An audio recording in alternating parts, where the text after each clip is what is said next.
Hello friends, मेरा नाम प्रेम और आप देख रहे हैं हमारा channel KP technical boss channel. जो कि आज के इस वीडियो में अपन बात करने वाले हैं डेयरी फार्मिंग बिजनेस के बारे में। डेयरी फार्मिंग बिजनेस के लिए अपन कैसे यहाँ पे अप्लाई कर सकते हैं, how to get dairy farming business loan, यानी कि उसके लिए अपन यहाँ पे लोन के लिए कैसे अप्लाई कर सकते हैं और डॉक्यूमेंट रिक्वायर, यानी कि डेयरी फार्मिंग बिजनेस के लिए अपने पास यहाँ पे कौन कौन से डॉक्यूमेंट होने चाहिए। डेयरी फार्मिंग बिजनेस सब्सिडी, यानी कि अपने को सरकार की तरफ से इस बिजनेस के लिए कितनी सब्सिडी और कैसे मिलती है, और उसके बाद में हाउ टू अप्लाई, यानी कि आप डेयरी फार्मिंग बिजनेस के लिए कैसे यहाँ पे रजिस्ट्रेशन कर सकते हैं। तो वीडियो को एंड तक देखिए, चैनल पे बने रहिए।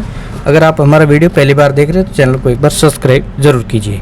तो डेयरी फार्मिंग बिजनेस की अगर बात की जाए तो उसके लिए लोन सरकार की तरफ से एक सब्सिडी मिलती है, और सरकार की तरफ से एक लोन लेने में भी काफ़ी यानी कि छूट दी गई है। तो आप जैसे आप डेयरी फार्मिंग बिजनेस को स्टार्ट करते हैं तो उसके लिए सरकार की तरफ से, यानी कि आप बैंकिंग में एक स्कीम है, वहाँ उसके उस dairy farming business loan scheme के तहत आप यहाँ पे लोन के लिए भी यहाँ पे अप्लाई कर सकते हैं। जैसे कि डेयरी फार्मिंग बिजनेस यानी कि लोग स्मॉल बिजनेस स्कोप को यहाँ पे सपोर्ट करती हैं, और सरकार की एक योजना के तहत इस बिजनेस के साथ में सब्सिडी भी दी जाती है। सब्सिडी की अगर बात की जाए तो आपको यहाँ पे 20% से लेकर 30% तक यहाँ पे बिजनेस सब्सिडी मिल जाती है, वो जो कि आप जैसे बैंक में लोन करते हैं तो उस टाइप आपको यहाँ पे सब्सिडी भी यहाँ पे मिल जाती है।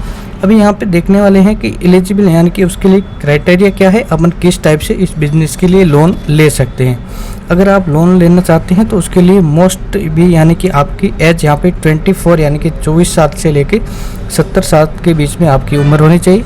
उसके बाद में year of available dairy business, यानी कि आप डेयरी बिजनेस के लिए आप वहाँ पे फर्म यानी कि आपके लिए ज़मीन होनी चाहिए। उसके बाद में आपके पास यहाँ पे बिजनेस एक्शन यानी कि 3 साल तक का यहाँ पे आपके पास एक्सटेंड यानी कि बिजनेस स्टार्ट किया हुआ होना चाहिए, 3 साल कंप्लीट होने चाहिए। अब यहाँ पे यू है मोस्ट रेसिडेंसी इन इंडिया, यानी कि आप यहाँ पे इंडिया की निवासी यानी कि सीनियर इंडिया सिटीजन होने चाहिए, और आपका सिविल स्कोर जो कि आपका लोन करने के लिए आपका सिविल स्कोर कम से कम 650 यानी कि 650 के ऊपर होना चाहिए, तभी आप इस लोन के लिए अप्लाई कर सकते हैं। अभी यहाँ पे अपन देखने वाले हैं कि बिजनेस लोन, इसके लिए अपने पास कौन कौन सी डॉक्यूमेंट की रिक्वायर होती है। तो डॉक्यूमेंट की अगर बात की जाए तो डॉक्यूमेंट आपके पास proof of identity for PAN card, Aadhaar card, voter ID card, driving licence आदि।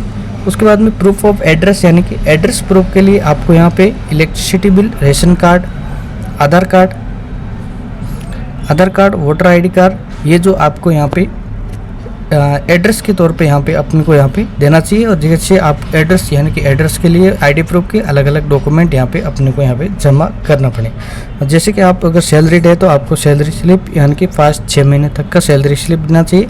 जैसे आपका पासपोर्ट साइज फ़ोटो और ईमेल ID, मोबाइल नंबर, जो कि बैंक को यहाँ पे सबमिट करना पड़ेगा। प्रूफ ऑफ रेसिडेंसी, यानी कि आप जहाँ पे रहते हैं वहाँ का मूल निवास प्रमाण पत्र जो कि आपके पास होना चाहिए, वो बैंक में आपको जमा करना पड़ेगा। जमा करने के बाद भी आप यहाँ के बैंक से लोन प्राप्त कर सकते हैं।